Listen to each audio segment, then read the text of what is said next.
So what I want to do for the remainder of the show, and we'll even squeeze in questions from the audience if anyone has any questions, but I would love to talk about some of the deaths that, you know, may have affected us the most, or maybe had an impact on our life in the past. But here are a few, and then you can give a full story on them. You can give a couple word answer, whatever you feel the need to do. But let's start with this one, Lonzo. We lost Frankie Beverly this year. Talk to us about Frankie Beverly, man. Frankie Beverly, I think he's probably one of the musical icons for Black America. His music, like Stevie Wonder's music, has always talked about love.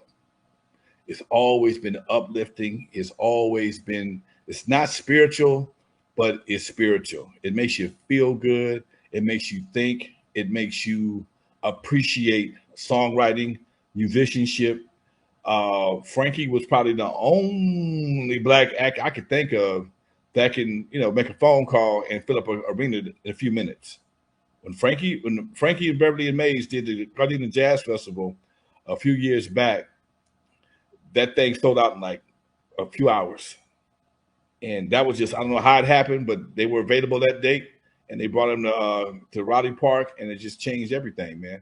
And Frankie Beverly was that dude. You know, he wasn't a fancy dude. You know, he wears white hat, his little white outfit, but he emitted soul, man. He just resonated soul and just good vibes. You know, you don't go to a Frankie Beverly and Mays concert and hear about no bullshit. Everybody grooving, doc. Everybody having a good time, because the music won't allow nothing like other than that to happen. Let me give you another one. John Amos. We lost John Amos. How did America, you know, talk to us about John Amos, but how did America and specifically Black America view John Amos on the TV screen? Man, he was that dude. John Amos, I call him Amos. John Amos was that dude from the time he was a good time to when he played Kunta Kinte, when he was I just watched him play in the Cop.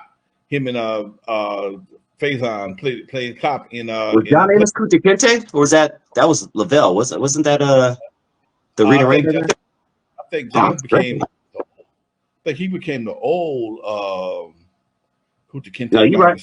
You're right. Keep going. My bad. What's his name? Started off as a young Kunta.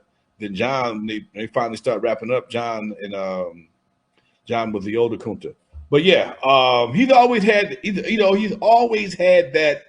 that macho appeal. You know, even when they cast him in 2.5 Men as a gay sailor, I'm like, yeah, but he never sissified himself. You know what I'm saying? He made it work. He made it work. I mean, you know, it was hard to see. You know, I guess probably need to check like anybody else, but he never sold himself out to be play that role. Him and Stacy Keach on 2.5 Men played the role of two gay lovers from their Navy days, and at one point in time, they were regulars on the show. You know, they talk shit back and forth to each other, but it was always macho shit. It was never, they never did feminize it too much, and it made it tolerable, I guess. You know, you looked at it as being a joke.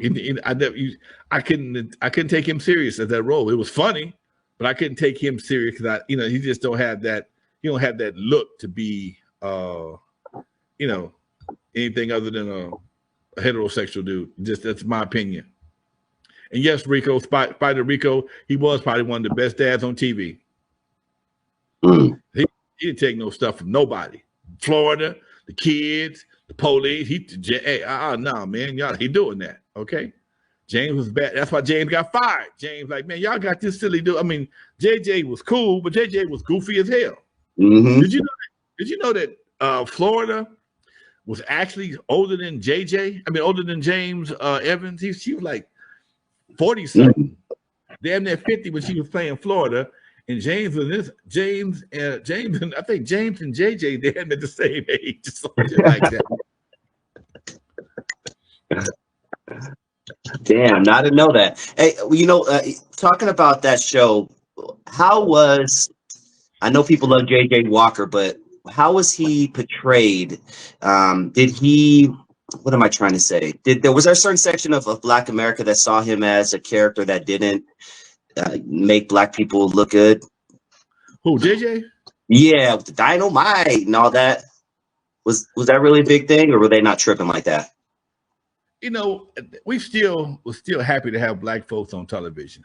Mm. There were, of course, always critics about JJ's his character, but because the Ernie Barnes paintings that he became famous for, you know, making on the set, that kind of gave his character, although goofy, a different kind of talent that nobody else really had. We know he wasn't drawn, but that was his character, to draw them Ernie Barnes looking pictures, and supposed to be some super player. We know he was, but I did know a buddy of mine that was like that. He was not a handsome dude at all, and you thought he was just a macaroni with the right pair of hats and a pair of bell bottoms. You swear he was just doing way too much. But yeah, I think we needed that comic relief. But unfortunately for us, when we get our comic relief comes from some over the top clown, over the top, just shy of cooning, and I think JJ stepped all over the coon line. But yeah. What about James Earl Jones? We lost James Earl Jones in 2024. Was he a big inspiration to our people as well? That dude was just was a noble type of character, man. I never met the man personally, but maybe because of his voice and his presence and some of the parts he's played in various movies, you never seen him sell himself short. He always played a strong Black character, and I think that maybe helped his image to us overall. Just somebody to respect, just like Lou Gossett. Lou Gossett was somebody to respect. We just felt that way. I didn't really know the dude, but I've never seen him embarrass himself. Again, you got to remember also, these people came from a whole different era, even from one that was deeper than mine. So dignity was a big part of what they had to represent, because at one point in time, those guys represented the Black community.